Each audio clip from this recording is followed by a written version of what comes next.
Hi అండి.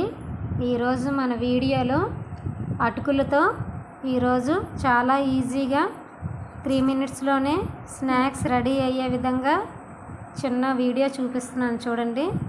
ముందుగా కళాయి పెట్టి కళాయిలో డీప్ ఫ్రైకి సరిపడినంత ఆయిల్ తీసుకోవాలండి. ఆయిల్ బాగా మరిగిన తర్వాత మనం ఇంతట్లోపు పచ్చిమిరపకాయలని 2 ముక్కలుగా చేసుకుందాం. పచ్చిమిరపకాయలు నార్మల్గా వేసేస్తే పేలిపోయి మొఖాన్ని ఆయిల్ తుల్లుతుందండి. అందుకోసం వాటిని 2గా చీలుకోవాలి. తర్వాత ఆయిల్ వేగిన తర్వాత అటుకులను ఈ విధంగా డీప్ ఫ్రై చేసుకోవాలండి. ఆయిల్ లేకుండా బాగా డిప్ చేసుకున్న తర్వాత తీసుకోవాలి. అటుకులు వేసిన వెంటనే తీసేయాలండి, లేకపోతే అటుకులు మాడిపోతాయి. నూనె బాగా ఫ్రై అయిన తర్వాతనే అటుకులు వేయాలండి. అప్పుడే తెల్లగా ఇలాగా ముత్యాలలాగా వీడుతాయి. అటుకులన్నీ వేపుకున్న తర్వాత అందులో కొంచెం శనగగుడ్లు వేసేసి వేపుకోవాలండి. శనగగుడ్లు మనకి పేలిన శబ్దం వస్తుంది. ఆ విధంగా శబ్దం వస్తున్నప్పుడే మనం తీసుకోవాలి, లేకపోతే పచ్చిగా ఉంటాయి. మరి ఎక్కువసేపు వేపితే శనగగుడ్లు మాడిపోతాయండి. శనగగుడ్లు మనం వేపినప్పుడు మాత్రం కొంచెం జాగ్రత్తగా ఉండాలి. ఏగాయి అని మనకు తెలియగానే వాటిని ఆయిల్ నుండి తీసేసి ఆయిల్ వడకట్టిన తర్వాత మనం మిక్చర్లోనికి వేసుకోవాలి.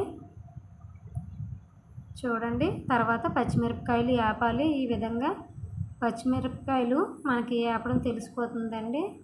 చూడండి, వేగిపోయాయి. ఈ విధంగా అయిపోయిన తర్వాత మనం తీసేసి ముందుగా పెట్టిన అటుకుల్లోనే వేసుకోవాలండి.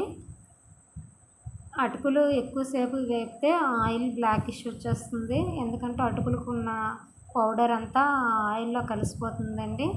కంగారు పడక్కర్లేదు, అది అటుకులదేని. తర్వాత కరివేపాకు స్టవ్ అంతా కట్టేసిన తర్వాత ఆ ఆయిల్ వేడి కరివేపాకు సరిపోతుందండి. స్టవ్ కట్టేసి ఆయిల్లో కరివేపాకు బాగా వేగిన తర్వాత తీసేసి మిక్చర్లో కలిపేసుకోవాలి. తర్వాత స్టవ్ కట్టేయాలండి.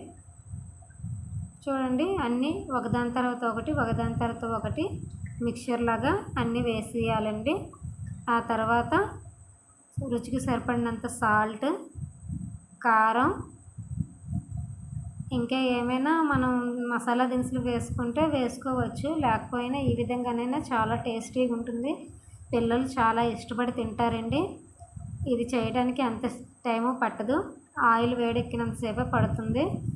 ఆయిల్ తర్వాత నార్మల్గానే అటుకులు వేగంగా వేగిపోతాయండి. మిక్చర్